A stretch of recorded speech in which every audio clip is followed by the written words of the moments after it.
February 15, 1974. Mac Washington had arranged underground fights for 8 years. Never lost a dime. Never had a fighter refuse to throw when the money was right. That changed the night Bruce Lee stepped into Muhammad Ali's private ring and said, "Hit me."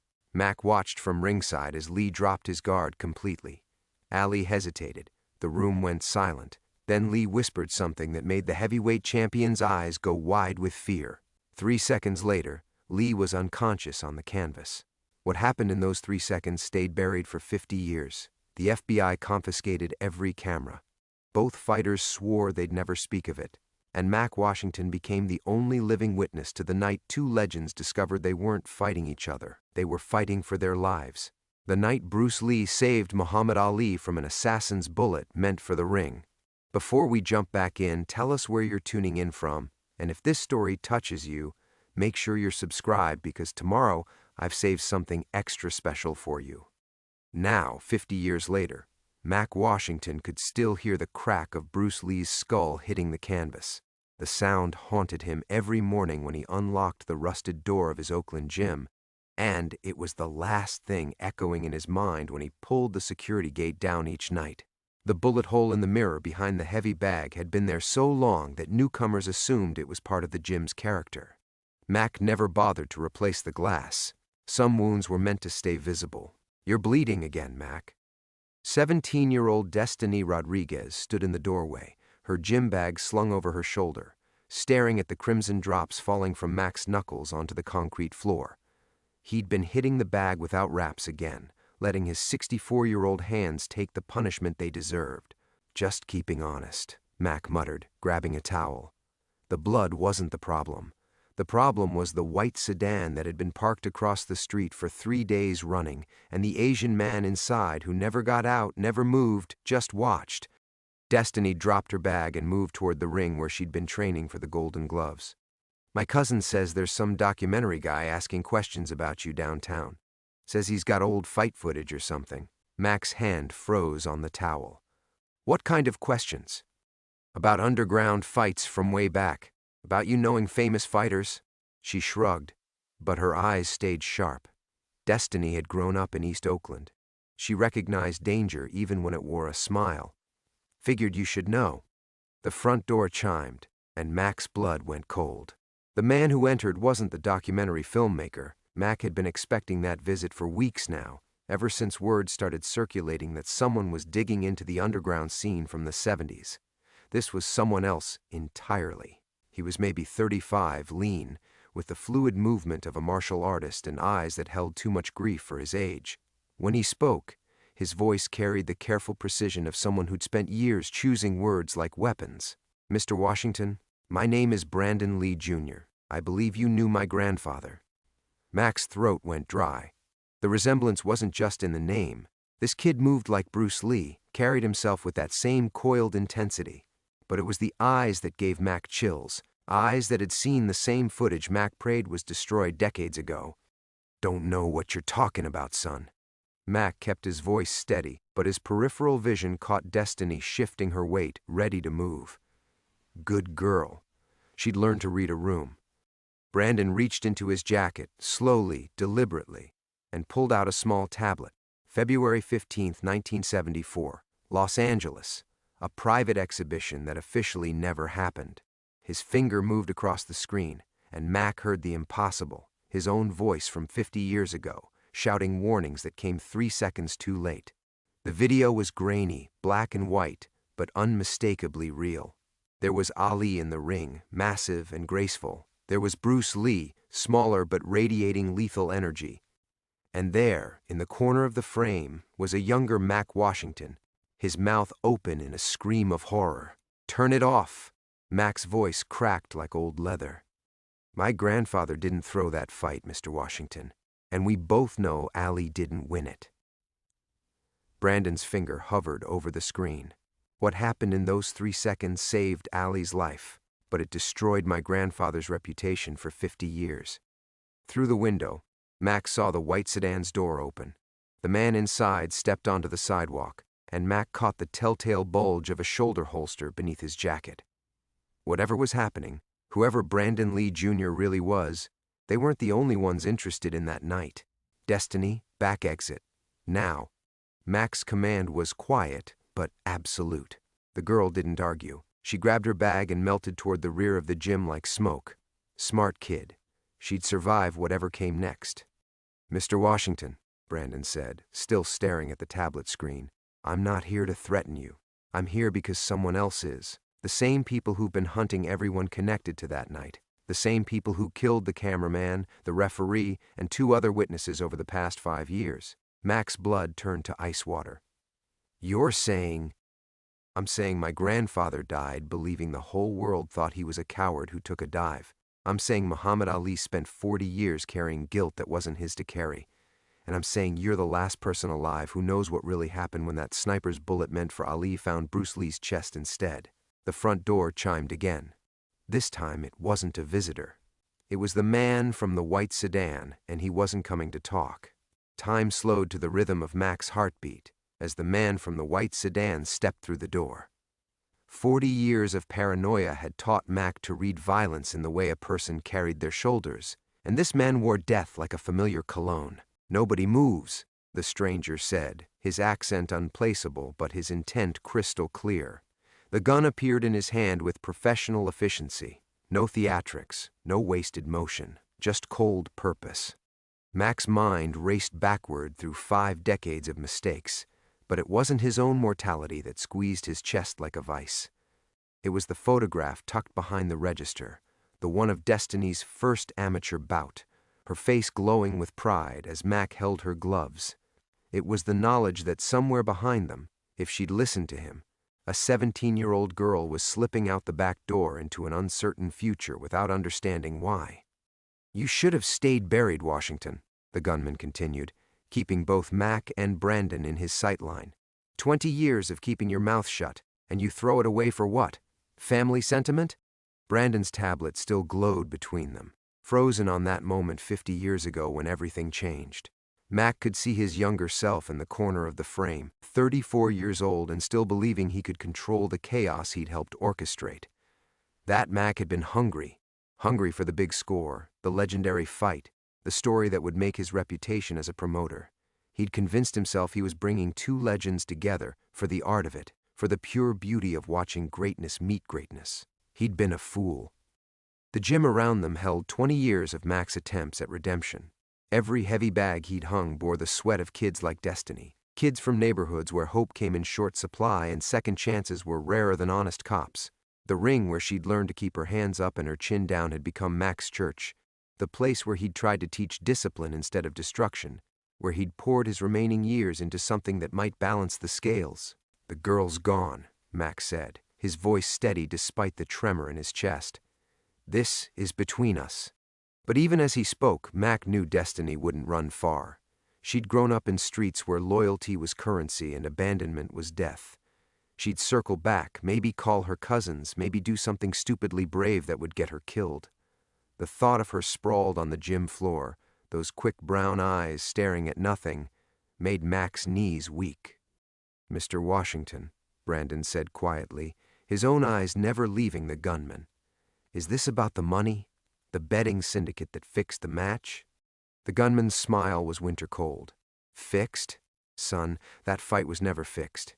It was a setup from the beginning. Your grandfather and Ali were just the bait." Mac felt the words hit him like body blows. 50 years of guilt, of believing he'd been the architect of tragedy, and now this stranger was rewriting history with a few casual sentences. The smell of old leather and sweat that had comforted Mac for decades suddenly felt suffocating.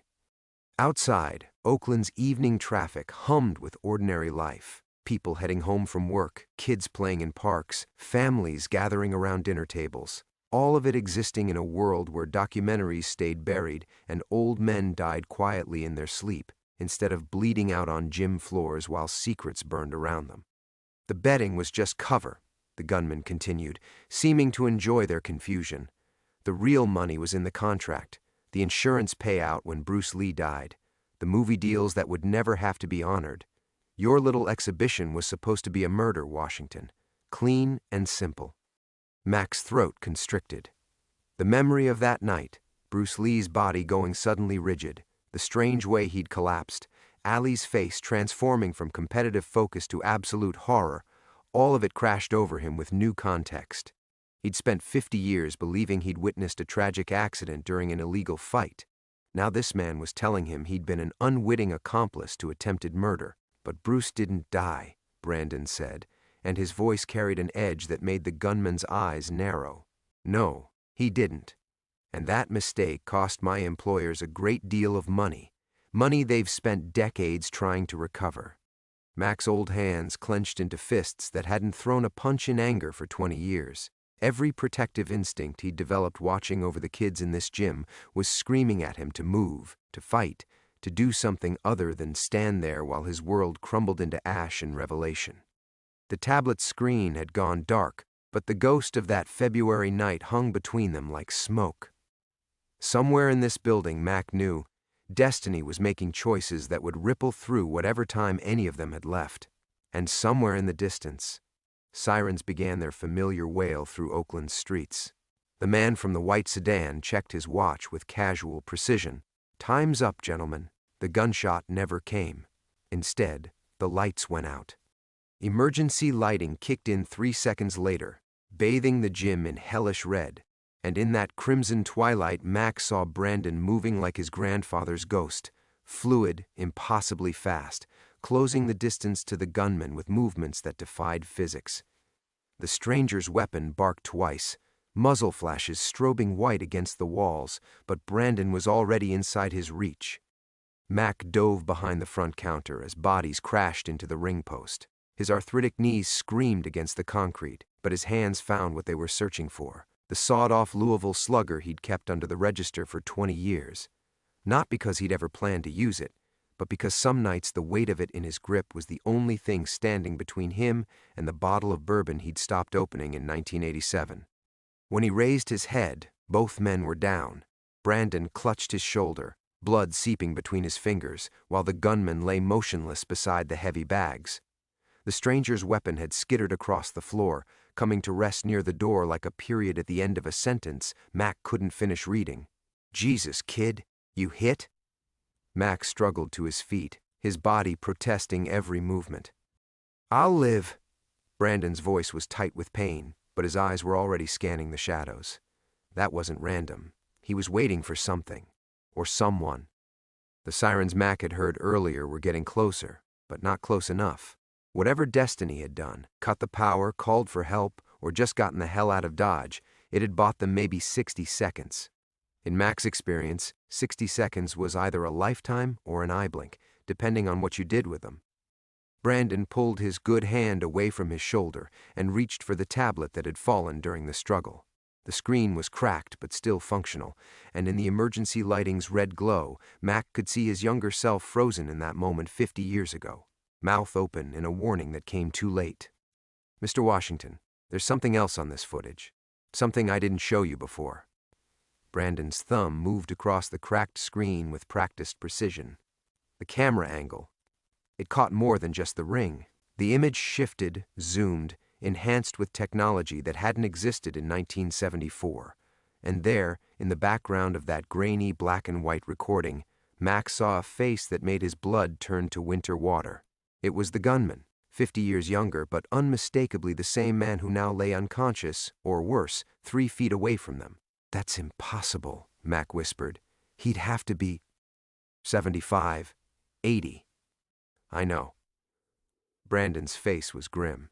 "I've been tracking him for 3 years. Different names, different identities, but always the same face. Always connected to everyone who was in that room in 1974. Mac's knees gave out, and he sank onto the stool behind the counter. The arithmetic was brutal and simple. If this man had been hunting witnesses for 50 years, then everyone Mac had ever cared about, everyone who'd ever mattered to him, had been living under a death sentence. His ex-wife Sarah, who'd left him in 1978 because she couldn't stand the nightmares. His brother Jerome, who died of a heart attack in 1995, or so Mac had believed. The cameraman Brandon mentioned, the referee. How many funerals had Mac attended without knowing they were really executions? Why now? Mac's voice cracked like old paper. Why surface after all these years? Brandon struggled to his feet. still pressing his injured shoulder. Because someone leaked the footage to a documentary filmmaker 6 months ago. Someone who wanted the truth to come out. His eyes met Mac's in the red-tinged darkness. Someone who knew you were the only witness left alive. The front door burst open, and Mac's heart hammered against his ribs, but it wasn't reinforcements for the gunman. It was Destiny, flanked by 2 of her cousins, all of them carrying pieces of rebar from the construction site next door. The girl's face was set in lines that made her look older than 17, older than anyone should have to look when they were still supposed to be worried about homework and prom dates. "Mac, you good?" Her voice was steady, but Mac could see the fear swimming beneath the surface. "Yeah, baby girl, I'm good." The lie came easily. Mac had been telling it to himself for 50 years. But as Brandon showed him frame after frame of impossible footage, the same ageless face appearing at fight venues across 5 decades, always in the background, always watching, Mac realized that his old life hadn't just ended tonight. It had been dead for years, maybe decades. He'd just been too stubborn or too scared to acknowledge the grave. The sirens were close enough now to count individual vehicles. Whatever came next would happen fast, and Mac knew with bone-deep certainty that the man on his gym floor wouldn't be the last ghost to crawl out of February 1974. The past had finally come calling, and it wanted everything he'd ever loved. Mac's hands shook as he reached for his cell phone, muscle memory overriding panic. He'd called Detective Rivera. She'd worked robbery-homicide for 15 years and owed him favors from when he'd helped keep her nephew out of gang colors. Rivera would come quiet, no questions asked, until they figured out what story to tell. But the phone was already ringing before Mac could dial. Don't Brandon's voice cut through the emergency lighting's red haze. Whoever leaked that footage knew exactly when to surface it. "They've been watching you, Mr. Washington, watching everyone around you." Destiny stepped closer, rebar still gripped in her small fists. "Mac, what's he talking about? Who's been watching?" "Nobody, baby girl. Just some old business that—" "Stop lying to her." Brandon struggled to his feet, his wounded shoulder painting dark stains across his shirt. "She deserves to know what she's walked into." Mac felt the walls of his carefully constructed world cracking like old plaster. 20 years of keeping kids safe, of building something clean in this gym, and it was all dissolving because he'd been too much of a coward to face February 1974. The bullet hole in the mirror suddenly felt like prophecy instead of decoration. "The man who just tried to kill us," Brandon continued, his eyes never leaving Mac's face. "He's been eliminating witnesses systematically. But he's not working alone. Someone's been feeding him information, telling him when people get too curious, when old footage surfaces." "You're saying there's a leak?" Destiny's cousin Marcus shifted the rebar in his grip. At 19, he'd already done a year in juvenile for assault. His presence here meant Destiny had called in serious backup. Mac's phone buzzed. Text message from an unknown number. "Old friends want to talk. Pier 39, 1 hour. Come alone or the girl pays." The blood drained from Mac's face. They knew about Destiny. After 20 years of keeping his 2 worlds separate, the past had found the only thing that mattered to him. "What is it?" Destiny tried to read over his shoulder, but Mac snapped the phone shut. "Nothing. Listen, you kids need to get out of here, all of you. Go to your aunt's place in Richmond. Stay there until—" "Hell no." Destiny's voice carried steel that reminded Mac why she'd never lost an amateur bout. "You think I'm running because some old man with a gun shows up? I've been dealing with that since I was 12. This is different." Mac felt the desperate edge creeping into his voice. "This isn't neighborhood trouble. These people have been killing for 50 years. Brandon knelt beside the unconscious gunman, checking his pulse with professional efficiency. "He's alive. Barely." He looked up at Mac. "The message? They want to meet?" Mac nodded reluctantly. "No point hiding it now. It's a trap," Marcus said flatly.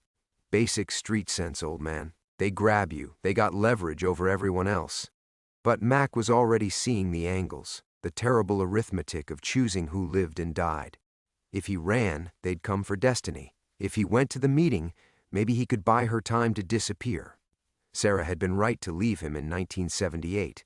Everyone who got close to Mac Washington ended up paying for his mistakes. "There's another option." Brandon said quietly. He was scrolling through his cracked tablet again, bringing up new footage. This documentary filmmaker who surfaced the original video, I know who he is. More importantly, I know who's financing him. The screen showed a corporate logo Mac didn't recognize, then shifted to surveillance footage of an upscale restaurant. At a corner table, partially obscured by shadows, sat a figure Mac hadn't seen in 30 years. Jerome? Mac's voice came out as a whisper. But Jerome's dead. I went to his funeral. Did you see the body? The question hit Mac like a physical blow. He remembered the closed casket, the family's explanation about the heart attack's aftermath, his own grief blinding him to details that now felt glaring. Jerome Washington, Mac's younger brother by 3 years, the only family member who'd ever known about February 1974. My brother wouldn't, Mac started then stopped. Because even as he said it, he remembered Jerome's debts in the early 90s, the way he'd disappeared for months at a time, the strange questions about Mac's gym and the kids who trained there. Destiny was watching his face with the sharp attention she usually reserved for opponents across the ring. Mac, who's Jerome? Outside, the sirens had stopped, which meant Oakland PD was either handling some other crisis or someone with serious pull had called them off.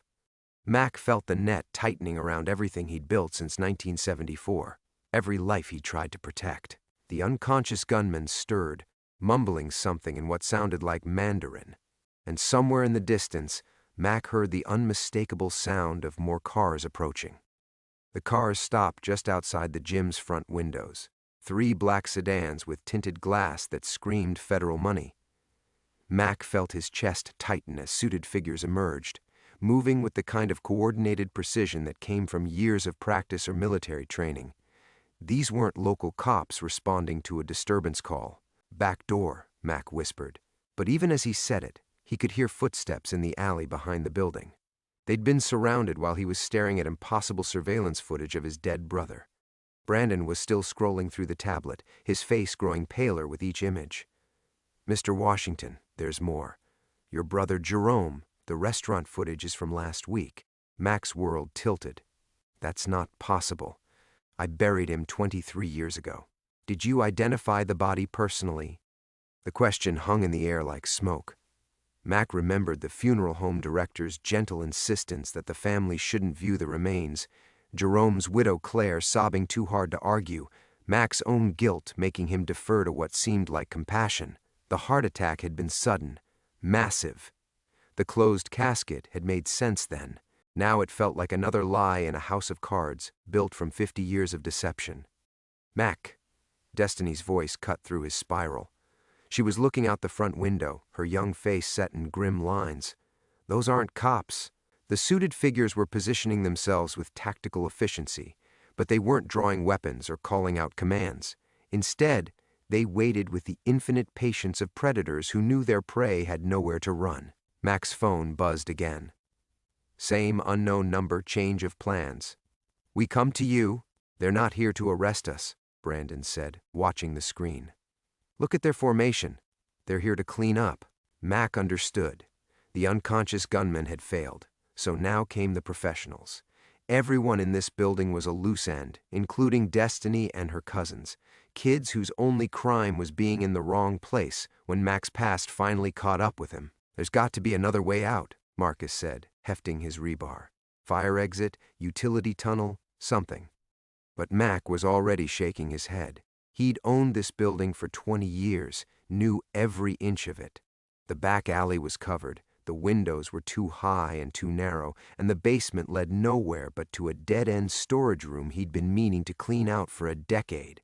Mac, Destiny said quietly, what really happened in 1974? The question hit harder than any punch Mac had ever taken, because looking at her face, 17 years old and fierce with the kind of loyalty that got people killed, he realized she deserved the truth. They all did. I thought I was arranging an exhibition match, Mac said, his voice raw. Bruce Lee and Muhammad Ali, private venue, select audience. Something for the ages, you know. 2 legends testing themselves against each other. He gestured at the tablet, at the frozen image of his younger self. But I was being used. Someone wanted Lee dead, made it look like an accident during an illegal fight. The insurance money, the unrealized movie contracts, there were millions at stake. But Lee survived, Brandon said. Barely, and that's when everything went to hell. Mac's hands clenched into fists. The people who'd hired me to set up the fight, they started eliminating everyone who'd been there. Made it look like accidents, heart attacks, car crashes. I thought I was the last one left. You were, a voice said from the shadows. Mac spun, his heart hammering, but it wasn't one of the suited figures from outside. It was Jerome. His brother stepped out of the back hallway, 23 years older than Mac remembered, but unmistakably alive. The same easy smile that had charmed their mother, the same careful way of moving that had kept him out of serious trouble growing up in West Oakland. Hello, Marcus. Mac felt like he was drowning in his own blood. Jerome, how? I've been dead for 23 years, remember? Jerome's smile never wavered. Amazing what you can accomplish when the world thinks you're gone, especially when you've got powerful friends who need certain problems to stay buried. Destiny stepped protectively in front of Mac, the rebar steady in her hands. Who are you? I'm his baby brother, the one who's been keeping him safe all these years. Jerome's eyes found Mac's. You think it was luck that kept you alive when everyone else died? Coincidence that your little Jim never had serious trouble? That the kids you train stay out of gang colors? That Detective Rivera always takes your calls? The truth hit Mac like a physical blow. Every piece of good fortune in the last 23 years, every time trouble had mysteriously passed him by, it had all been Jerome's protection. His dead brother had been pulling strings from the shadows, keeping Mac alive while the rest of the witnesses died around them. Why? Mac whispered. Jerome's smile finally faded. Because I owed you. And because they needed one survivor to take the fall when the truth finally came out. Outside, the black sedan's doors opened in unison. The sound of car doors slamming shut echoed through the gym like gunshots, but Mac couldn't take his eyes off Jerome. His brother, his dead brother, stood 10 feet away wearing an expensive suit that cost more than Mac's monthly rent, looking like he'd stepped out of a boardroom instead of a grave. Take the fall for what? Mac's voice cracked. Jerome, what the hell are you talking about? Jerome moved closer, and Mac could see the changes 23 years had carved into his face. Crow's feet around the eyes, silver threading through his hair, but underneath it all, the same baby brother Mac had taught to throw a punch behind their grandmother's house in 1962. The Lee Ali fight was never about testing two legends, Marcus. It was about creating one perfect piece of evidence. Jerome's voice carried a weight Mac had never heard before, a recording that would prove Bruce Lee through a fight, that he was willing to take a dive for the right price. Brandon struggled to his feet, still clutching his wounded shoulder. You're talking about blackmail. I'm talking about control. Jerome's smile returned, but it looked wrong now, like a mask that didn't quite fit. Bruce Lee was becoming too independent, making movies in Hong Kong without studio approval, talking about starting his own production company. Certain people needed leverage. Mac felt the pieces clicking together, each revelation making him feel sicker. The footage Brandon found shows Lee saving Ali's life when he recognized the setup, yes. Very heroic, very inconvenient. Jerome pulled out his phone, typed something quickly. The plan was simpler originally. Lee takes a fall, we have it on film, and suddenly he's much more cooperative about his career choices. Outside, Mac could hear footsteps on the sidewalk, the soft crackle of radio communication. The professionals were taking their positions. But Lee figured it out, Destiny said. She hadn't lowered the rebar, and her eyes never left Jerome's face. So you killed him anyway? We tried. The heart thing in Hong Kong. Very neat and clean. But by then the footage had become a liability instead of an asset. Jerome's expression hardened. Witnesses needed to be managed. Mac thought about the funerals he'd attended over the decades, the string of coincidences that had taken everyone who'd been in that room in February 1974. His hands shook as another truth crashed into him. You were there that night, at the fight. You were the one who helped arrange the camera angles, who made sure the right people had access. Jerome nodded. I was broke, Marcus. Owed money to people who break kneecaps for entertainment. When they offered me $50,000 to set up my big brother, it seemed like easy money. The betrayal hit Mac harder than any physical blow he'd ever taken. 50 years of guilt, of believing he'd been responsible for putting good people in danger, and it had been Jerome all along. His own brother had sold him out for gambling debts and pocket change. "You son of a bitch," Mac whispered. "I kept you alive," Jerome snapped, the mask finally slipping completely. "Do you know what that cost me? 23 years of checking in, making sure you stayed small time, making sure you never got curious enough to cause problems. I had to die to my own family to protect you." "Protect me?" Mac's voice rose.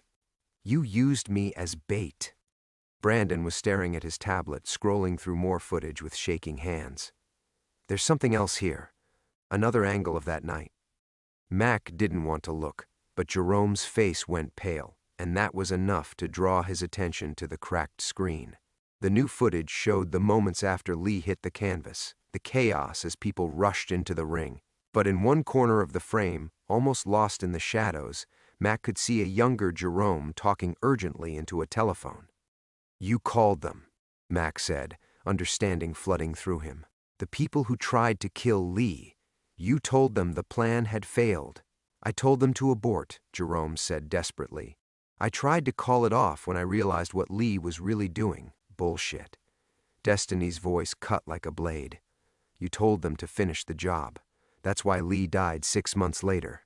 The front door of the gym opened, and 3 figures in dark suits entered. They moved with casual confidence, like they owned the building and everything in it. The lead man was Asian, somewhere in his 60s, with eyes that had seen too much death to be surprised by anything. "Mr. Washington," he said politely to Mac, "my name is Chen. We need to discuss your brother's recent lapse in judgment." Jerome took a step backward. "Mac, I can explain." 23 years too late," Mac said. Chen's smile was colder than January fog rolling off the bay. "Actually, Mr. Jerome Washington has been working for us since 1979. His death was a career change, but recently he's developed inconvenient feelings about family loyalty." Mac stared at his brother, understanding the final piece of the puzzle. "They own you. They own everyone," Jerome whispered. The silence stretched between the brothers like a chasm 50 years wide. Mac could hear his own heartbeat, the distant hum of traffic on Telegraph Avenue, the soft breathing of kids who'd stumbled into a war they never asked for. Chen and his men stood motionless by the door, patient as undertakers. "Everyone?" Mac repeated the word like he was tasting poison. "What's that supposed to mean?" Jerome's eyes darted to Chen, seeking permission or forgiveness. The older man's expression revealed nothing. The fight game, Marcus. The movie studios. Boxing commissions, athletic boards, half the cops in 3 states. Jerome's voice dropped to a whisper. "You think corruption is some street-level hustle? This goes all the way to the top." Brandon shifted against the wall, his tablet still clutched in his good hand. "The documentary filmmaker. The one who surfaced the footage. He's working for you too?" Chen finally spoke, his English precise and unaccented. "Mr. David Kim has been very useful in tracking down remaining copies of certain recordings. His passion for martial arts history makes him convincing." Mac felt the last of his illusions crumble. Even the revelation of truth had been choreographed, designed to flush out any remaining evidence. "You've been playing us from the beginning." "Not playing," Chen corrected gently. "Managing. Your brother convinced us that direct elimination carried too many risks. Better to let you live quietly. Managing your little gym. Staying away from questions that might prove problematic." Destiny took a step forward, and Mac saw something in her stance that reminded him why she'd never lost a fight. "So what changed? Why come for him now?" Jerome looked like he might be sick. "Because I tried to warn you. Last week when the documentary team showed up, I called Mac's gym. Told him to be careful." "A violation of protocol," Chen said. "Mr. Jerome Washington was instructed to maintain his cover indefinitely. Family sentiment was not part of our agreement." Mac stared at his brother, seeing him clearly for the first time in decades. The expensive suit, the nervous energy, the the way he kept glancing at Chen like a dog waiting for commands. Jesus, Jerome, what did they promise you? A new life, clean identity, money, respect. Jerome's laugh sounded broken. I was supposed to die to everyone who knew me, start over somewhere nobody cared about my debts or my failures. All I had to do was keep tabs on you. And now? Chen answered instead. Now, Mr. Jerome Washington has outlived his usefulness, as have all of you. He gestured to his men, who began moving with casual efficiency. The footage Mr. Brandon here collected will disappear. The witnesses will be handled. And the Lee Alley incident will remain what it has always been, an interesting rumor. Mac looked around the gym one last time, taking in the punching bags he'd hung himself, the photos of kids who trained here, the mirror with its symbolic bullet hole. 20 years of building something clean, something good, and it was all ending because he'd been too proud to ask the right questions in 1974. There's one thing you're forgetting, Mac said quietly. Chen raised an eyebrow. Oh? Bruce Lee had a son. The temperature in the room seemed to drop 10 degrees. Chen's composure cracked for just an instant, revealing something much more dangerous underneath. Brandon Lee died in 1993, a terrible accident on a movie set. I'm not talking about Brandon. Mac stepped toward Chen, ignoring the way the other two men tensed. I'm talking about the son nobody knew about, the one Bruce kept secret to protect him from exactly this kind of situation. Jerome's face went white. Marcus, what are you? The documentary filmmaker, Mac continued, watching Chen's eyes. David Kim. That's not really his name, is it? Chen's smile returned, but it looked forced now. You're speaking nonsense, old man. Am I? Mac felt something like hope flickering in his chest. Because I think David Kim has been collecting more than just footage. I think he's been documenting 50 years of murders, cover-ups, and corruption. And I think he's got enough evidence to bury all of you. The silence stretched again, but this time it felt different. Charged with possibility instead of desperation. Chen pulled out his phone, spoke rapidly in Mandarin to someone on the other end. When he hung up, his expression had changed completely. It appears Mr. Kim has been less cooperative than we believed. Meaning? Destiny asked. Meaning he's disappeared, along with several hard drives of evidence and a very detailed letter to the FBI. Chen looked at Jerome with undisguised contempt. Your brother's phone call wasn't the only security breach we've discovered.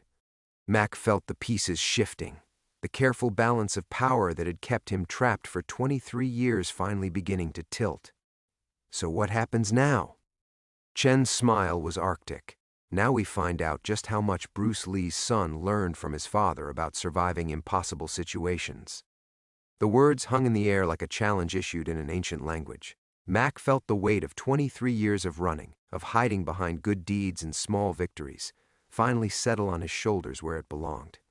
He'd spent so long believing himself a victim of circumstance that he'd forgotten the most important lesson Jerome had taught him as kids.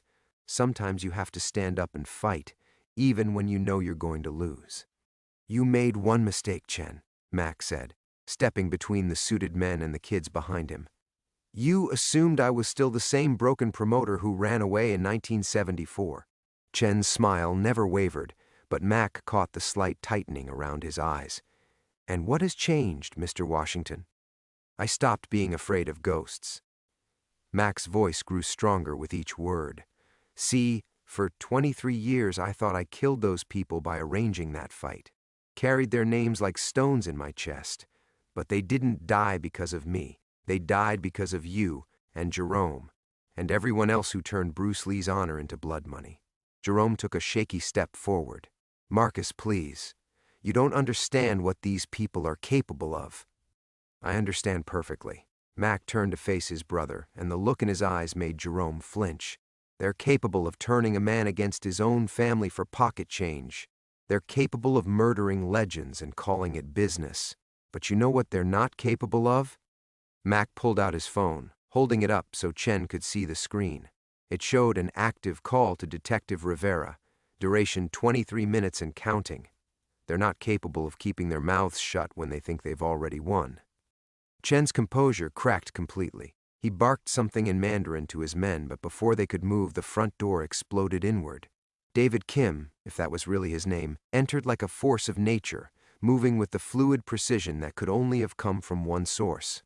Behind him came Detective Rivera and a team of federal agents, their weapons drawn but held professionally. FBI. Nobody move. In the chaos that followed, Mac saw Chen reach for something inside his jacket. Without thinking, Mac lunged forward, 20 years of gym work still in his muscles, and caught Chen's wrist. They went down together, Mac's weight and desperation against Chen's training and desperation. "The phone!" Mac shouted to Destiny. "Get the phone!"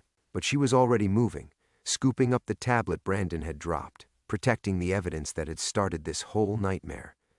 Marcus and the other kids formed a protective circle around her, street smart enough to know which side they were on. Jerome stood frozen in the center of the chaos, watching his carefully constructed world collapse around him. When Rivera approached him with handcuffs, he didn't resist. "Jerome Washington, you're under arrest for conspiracy, racketeering, and accessory to multiple homicides." Rivera's voice carried no satisfaction, only the weight of justice finally catching up. As the agents secured Chen and his men, David Kim approached Mac. Up close, Mac could see the resemblance, something in the set of his shoulders, the way he moved through space like he owned it. But his eyes were older than Brandon Lee's had ever been, carved by years of hunting shadows. "Mr. Washington," he said quietly, "I'm sorry for the deception." Mac studied the young man's face, seeing Bruce Lee's intensity tempered by something else. Maybe his mother's wisdom, or just the patience that came from planning revenge for 30 years. "What's your real name?" "Lee Jun Fan. My father named me after his own childhood name. I've been tracking the people responsible for his death since I was old enough to understand what really happened that night." Mac felt something loosen in his chest, a knot of guilt and shame that had been tightening for decades. "The footage. How did you really get it?" "My father gave it to my mother before he died. He knew they would come for him eventually, told her to hide it, to keep me safe, to wait until I was strong enough to finish what he'd started." David's smile was sad but determined. "It took me 25 years to find you, Mr. Washington. 5 more to build a case that would stick." Mac looked around his gym one more time, at the kids who'd stood with him, at his brother being led away in handcuffs, at the agents photographing everything that had been his life for 2 decades. It was over. Finally, completely over. "What happens now?" Mac asked. David Kim, Lee Jun Fan, placed a gentle hand on Mac's shoulder. "Now we tell the world who my father really was, and we make sure no one forgets what it costs to turn honor into currency." Outside, Mac could hear the news vans arriving, the cameras that would finally capture the truth he'd been running from since 1974. But for the first time in 23 years, he wasn't afraid of being seen. The news crews stayed for 3 days. Mac watched them from behind the cracked mirror, the same mirror that had reflected his shame for 2 decades now, catching the harsh glare of television lights. Reporters spoke into cameras with the practiced solemnity reserved for fallen heroes and exposed conspiracies, their words carrying across Oakland and beyond the truth about Bruce Lee's final fight, a conspiracy that reached the highest levels, an American tragedy finally brought to light. But the cameras couldn't capture what mattered most, the way Destiny had refused to leave his side during the FBI interviews, or how Marcus and the other kids had cleaned the gym without being asked, sweeping away the debris of violence as if they could restore something sacred.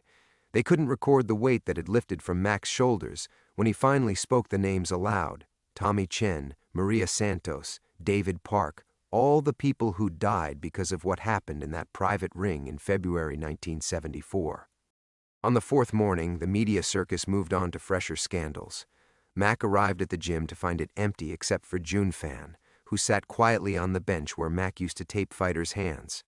Bruce Lee's secret son looked smaller in the morning light, younger, like the weight of 30 years of careful planning had finally been set down. "How long have you known?" Mac asked, settling beside him. "About you? Since I was 19. About Jerome?" Jun Fan's voice carried his father's quiet intensity. 3 years. It took that long to get close enough to his handlers to understand the full scope. Mac nodded, thinking about his brother in a federal holding cell downtown, probably wondering how 50 years of loyalty had collapsed into this. You could have exposed him any time. Why wait? Because exposure wasn't enough. Chen's organization has survived investigations before. They're good at cutting losses, eliminating witnesses. Junfan gestured toward the photos on the wall. Kids who'd trained here, found purpose here, built something better than what the streets offered. I needed them to believe they were in control until the very end.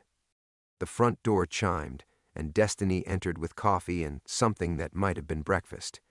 She moved with careful deliberation, the way people do when they're processing trauma but refusing to be broken by it. Mac realized she'd probably seen more violence in her 17 years than most people witnessed in a lifetime, but she kept choosing to believe in something better. FBI says we can reopen tomorrow, she announced, setting down the cups. Detective Rivera wants to know if you're planning to stick around. Mac looked around the gym, taking inventory of what remained. The punching bags hung crooked but intact. The ring ropes needed retightening. Someone had cleaned the blood from the canvas, though you could still see the outline if you knew where to look. 23 years I've been running, he said finally. Guess it's time to see what happens when I stand still. Junfan smiled, the first genuine expression Mac had seen from him. My father would have liked this place. He believed in teaching honor, not just technique. Your father saved Ali's life when he could have taken the money and walked away. That tells me everything I need to know about honor. They sat in comfortable silence, 3 generations bound together by violence, but choosing to find meaning in its aftermath. Outside, Oakland continued its daily rhythm. Buses rumbling down Telegraph, kids walking to school, the city rebuilding itself one small decision at a time. What will you do now? Mac asked Junfan. Disappear again, probably. There are other stories that need telling, other truths buried under money and fear. Junfan stood, moving with that distinctive Lee family grace. But first, I want to make sure this place survives. My father believed that one honest teacher could change more lives than 100 movies. He pulled out an envelope, thick with papers Mac didn't need to examine to understand. Anonymous donation, Junfan said. Enough to keep the doors open, upgrade the equipment, maybe scholarship some kids who need it most. Mac felt his eyes burning with tears he hadn't shed since 1974. Why? Because you kept choosing to build something good, even when you believed you'd caused something terrible. That's the kind of strength my father respected. Junfan paused at the door. And because Destiny reminds me of my mother, too stubborn to let the truth stay buried. After he left, Mac and Destiny sat listening to the familiar sounds of the gym settling into another day. The refrigerator hummed, the old building creaked. Somewhere in the distance, a car radio played music that sounded like hope. You really staying? Destiny asked. Mac looked at the photos on the wall, at the kids who'd found their way here despite everything the world had thrown at them. For the first time in 23 years, he could see their faces without drowning in guilt. Yeah, he said. I'm staying. The afternoon sun slanted through the windows, warming the canvas where legends had once stood. Outside, Oakland waited with all its promises and possibilities, and Marcus Washington finally felt ready to stop running toward them,